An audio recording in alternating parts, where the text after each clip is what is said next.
Hey, what's going on, everybody? It's Brian here. Sorry if my voice sounds a little bit low tonight. I'm still sick. It's getting better though, thank God.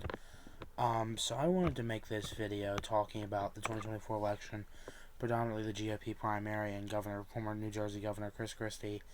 So I'm gonna be reacting to this interview he did just yesterday on Face the Nation, CBS.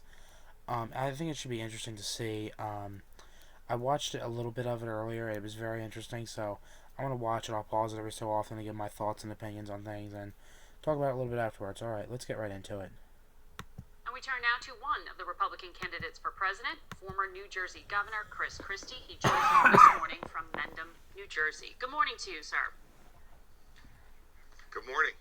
I know you say you don't believe people tell the truth to pollsters, but you have staked a lot on the state of New Hampshire. You're coming in fourth in our poll, and the governor of that state just endorsed your rival, Nikki Haley. Do you still see... Excuse me, I'm sorry. You see, I want to know what polls they're talking about, because the 538 poll, all the Twitter polls, the New York Times polls, the Washington Post polls, and many other polls that I've seen and many other people have seen has Chris Christie in third. I don't know where this fourth thing's coming at. The most recent poll they just did today, or yesterday I should say, after the Chris Sununu endorsement of Nikki Haley, which by the way, that's a totally different topic. I have a lot of respect for Chris Sununu, but I don't respect him what he just did. But the recent poll, that just had Donald Trump at 49% last week, has him at 30% this week. So it's Donald Trump is the front runner as always at 30%. Nikki Haley's in second and with 13%. Governor Chris Christie's in third with 11%. Ron DeSantis is in fourth with 5%. Asa Hutchinson shockingly does better than Vivek Ramaswamy with 2%, and Vivek Ramaswamy gets 1%. That's what the poll says. This can change many times. I mean, this same poll last week, it had Chris Christie and Nikki Haley tied at 20% and had Donald Trump at 49%. So I'm just saying these polls change drastically, but I don't know where this fourth place is coming in at. I haven't seen nothing about it. a path to victory there? Absolutely. Look, when you look at the poll you just talked about, it has fewer than half of the people it would need to even qualify to be a poll under the RNC polling criteria. It has a margin of error of over 6%. I mean, it's kind of just a foolish poll with all due respect. And the fact is that in the end, look, Governor Haley got an endorsement this week that got her a lot of free media publicity, but it doesn't change one simple fact. She won't answer questions about Donald Trump. In fact, she said just this week that he's fit to be president. This is a guy who last night in New Hampshire used Vladimir Putin as a character witness for the decaying democracy in America. I mean, Vladimir Putin is an expert in democracy, and someone who says that is fit to be president of the United States. It's ridiculous. And so, we just continue to move forward because we know that voters are listening to the real things that are being said, and when they do, we'll do very well. Okay, so New Hampshire won't be the defining moment for whether you continue or not in this race. All right, New Hampshire will be an important moment, Margaret. There's no doubt. But what won't be a defining moment? You see, that's how much the media pays attention, because Chris Christie has said flat out multiple times that he's a candidate until the Republican convention. So this lady needs to do her research more. Is your poll of 450 people? Okay, but it's not just it's not just our poll, though. I mean, the National Review, conservative leaning. You see, I've even said this about Bobby Kennedy's polls. Bobby Kennedy, who is polling in the 30s and stuff like that. I always say this: polls mean nothing. Votes mean everything. We learned that in 2016. When Hillary Clinton was leading Donald Trump 5-6 points in most states. Some states she was leading by 10 points. Then she ended up losing to him by 1, 2, 3 points. That shows polls mean nothing. Votes mean everything. So I just want everyone to remember that. Polls mean nothing. Votes mean everything. Conservative-leaning National Review has a piece saying that even if Chris Christie pulled off an upset in New Hampshire, there'd be nowhere else for him to go. A hypothetical Chris... Which he's going to. Now, I'm not going to guarantee that, but I still do wholeheartedly believe that Chris Christie's going to win New Hampshire. I think it's going to be extremely narrow, but I still do wholeheartedly believe that he will win the state of New Hampshire. Christie win would rely heavily on support from independents and Democrats in the open New Hampshire. It would rely heavily on independents. Now, if people would do their research, Democrats cannot vote in the state of New Hampshire's primary. only Republicans and independents. Democrats, Libertarians, other third parties cannot vote in the Republican primary in the state of New Hampshire, so I don't know where people are getting that at. So people need to do their research on that. They really do. Hampshire primary. Those conditions would be impossible to replicate elsewhere. If he's as committed... Now, to an extent, they are very much right about that, because it's going to be hard. I think New Hampshire is probably one of the few states where it might actually be competitive for someone who's not Trump, where the other states is really, it's just going to be Trump winning a landslide. Not saying that there's no chance, but I do kind of agree with on that. But saying it's time for him to retire to his tent, no, he retires to his tent, then there's no one that's standing up to Trump, and then it's just Trump dominating with no one standing up to him in the primary. Committed to stopping Trump, as he says, it's time for him to retire to his tent. What do you have to say to them? Well, what I have to say to them is they should try to get the facts right. First of all, Democrats can't vote in the Republican primary in New Hampshire, so they're wrong about that. It's only independents and Republicans. Right. Yeah, well, you read me the quote, Margaret. How about you get accurate? Democrats, you said... Oh, Lord, he just told her about herself. Reading their quote, can vote. They cannot vote in the New Hampshire primary. Secondly, in Michigan... He put her in her place. The very same conditions exist 5 weeks from the New Hampshire primary, which is that Republicans and independents can vote in the Michigan primary. So the fact that they say it can't be repeated anywhere, it will be repeated two elections away from New Hampshire. South Carolina happens in between. And so look, the National Review was campaigning for Ron DeSantis until they concluded that he couldn't win. Now they're campaigning for Nikki Haley, and when they conclude that she can't win either, then they'll move on to somebody else. I don't spend any time worrying about the editors at the National Review. Okay, noted. So you said, though, for Nikki Haley, who we have, not just CBS, other polls have said she is surging in the state of New Hampshire. You see, my question is, what do they mean by surging? Now listen, there is no doubt about it that Nikki Haley has gone up, and the poll was 1, 2, 3 points, sometimes in some cases even 4 points. But surging in the polls is going up 13, 14, 15, 16, 20, 30, 40 points. That's surging in the polls. Going up 2, 3, 4 points is not surging. Surging is like above 12%, like 12, 13. That's surging. So I don't get... These people obviously don't know the definition of what surging means. Hampshire. You've said she's not a fundamentally serious candidate. She's not a fundamentally serious candidate. None of them are. Neither is Ron DeSantis. Neither is Vivek Ramaswamy. Neither is Asa Hutchinson. Neither is many of the Republicans that ran. And any Democrat that wouldn't criticize Biden, that's a different story, though. Any candidate that will not condone this man, who will not have the courage to stand up to him, should not be taken seriously. They just shouldn't be. They are not they're not serious. They're just not serious about wanting to be president. I'm going to stop you. Hold on. I'm going to stop you right there, because in the last two polls that have come out, Nikki Haley was at 13 or 14%, and I was at 10 or 11. Yeah. So I don't understand where you talk about surging, Margaret. I know that that's the talking points up on the teleprompter, but it's not surging. I'm not looking at teleprompter, sir. I'm looking at your face. You're up 2 points from our last poll in September. You said you don't trust any polls. You just cited some. So there are some you like. But let me read you what you have said about Nikki Haley. No. He didn't say that. He did not say that at all. That's like saying that, like the movie I just reviewed, Wonka. I went to go see the movie Wonka. I reviewed the movie Wonka. That doesn't mean I like the movie Wonka. All he's doing is citing them. It's just talking about something.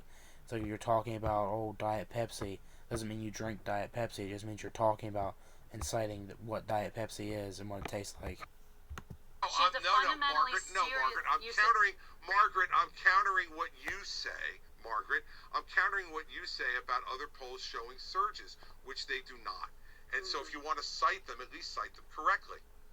Okay. You said Nikki Haley's not a He is really owning this woman. He really is. Fundamentally serious candidate when she said, as you just said earlier on our program, that Trump is fit to lead. You said you wish that she cared more about the truth, and things she said about global trade, for example, you say show she doesn't even understand what she's talking about. Are you ruling out ever working with Nikki Haley in the future to defeat Donald Trump? I'm working on defeating Donald Trump. And I'm the only one in the race who is working on defeating Donald Trump.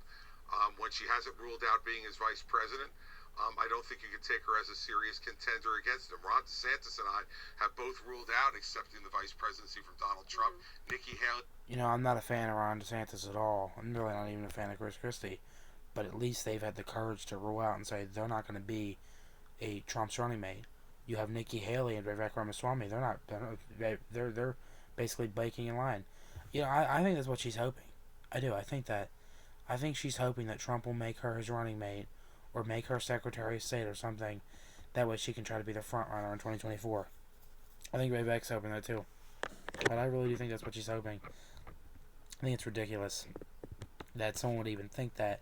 Like, what is the point of running if you're not even going to talk about the issues of the front runner?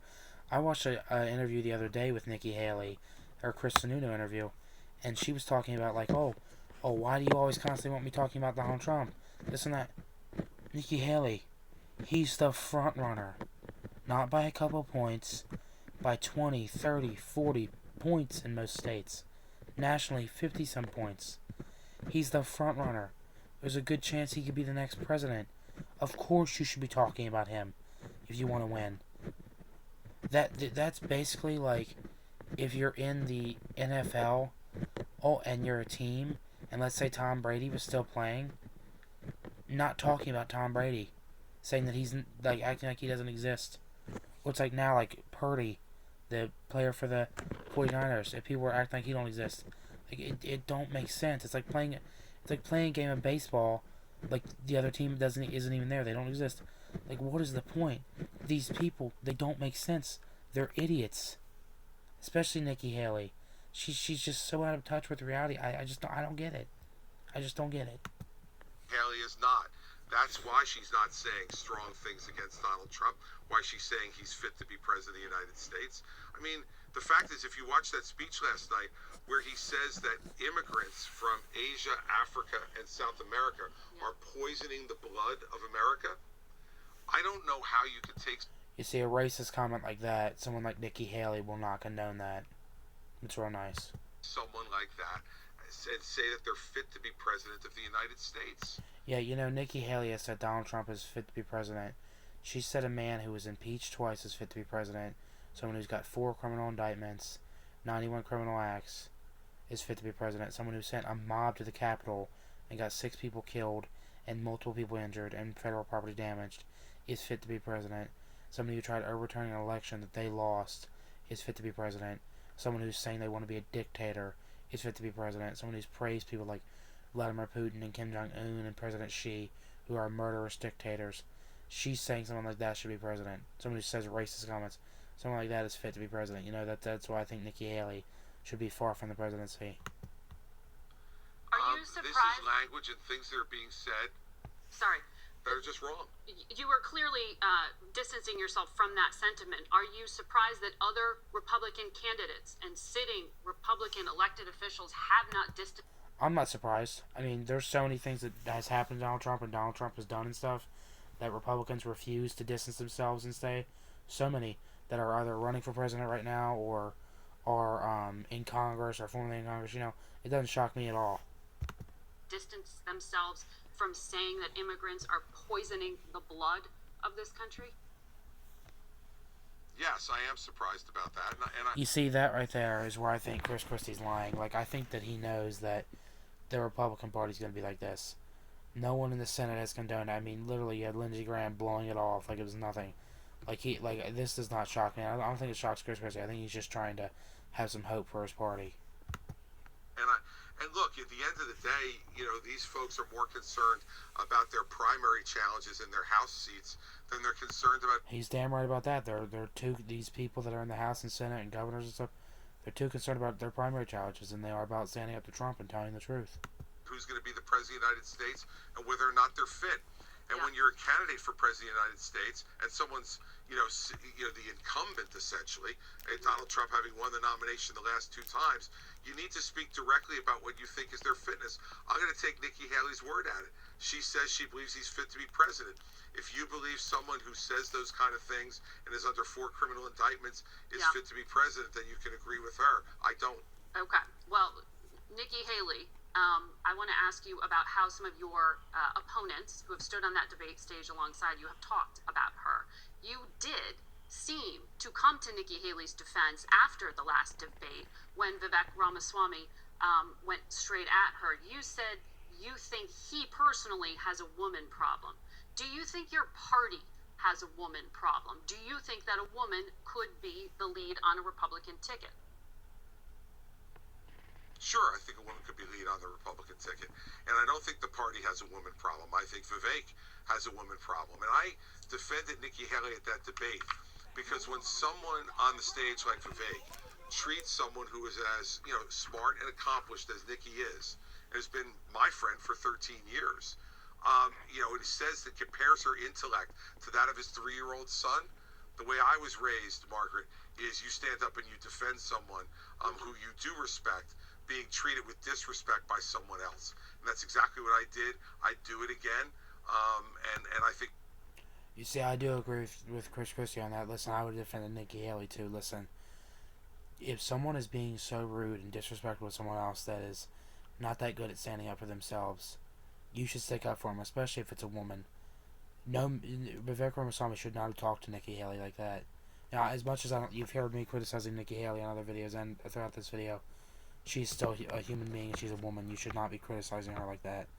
Now listen, he could have challenged her record. He could have challenged her policies. He could have challenged her stances on things. He could have challenged her character. But the fact that he was challenging her basic intelligence is just sexist to me and rude. So I would have stuck up for her too. That's anybody, right? It's a friend or someone you hate, even if it's someone you despise. If someone's being treated rude by somebody else, especially if it's a woman, you should stick up as a man and do that. Now, my thoughts on this interview was, Chris Christie's in a tough position. I mean, all the Republicans are in tough positions that aren't Trump, but he's fighting hard. He's doing all he possibly can. From that good debate performance the other night to just fighting hard. Like I think he truthfully is worried about Trump and wants to be the Republican nominee. And the struggle that he's having is serious. I still do think that he's going to win New Hampshire. I think it's going to be extremely narrow, like a point or two, but I do think he's still going to win. This could change. We're going to have to see. I think he's going to struggle everywhere else, but we are going to have to see. And going up 2 to 3 points, I want to remind everybody, is not surging. They're all saying because Nikki Haley went up 2 or 3 points, that she's surging. That is not surging. She actually went down from the poll that they had her at a week ago. She was at 18%, now she's at 13%. So I just want to put this out there. That's not surging. I hope, and you live in the state of New Hampshire and you're a Republican or an independent, I hope you'll vote in the primary, and I hope you'll give consideration to voting for Chris Christie. Because remember, listen, Chris is corrupt, he's got a lot of bad views, but he's the only Republican willing to tell the truth about Trump. Now listen, I encourage you to vote for Bobby Kennedy even more, because Bobby Kennedy's a much better candidate. That's who I'm rooting for. But out of all the Republicans, I think realistically, the only one that I would ever give due consideration to voting for would be Christie. I probably most likely wouldn't vote for him because I don't vote for Democrats or Republicans, especially corporate ones. But he probably would be the only one that I think that I would not be terrified every night if he was president. I truthfully do think that.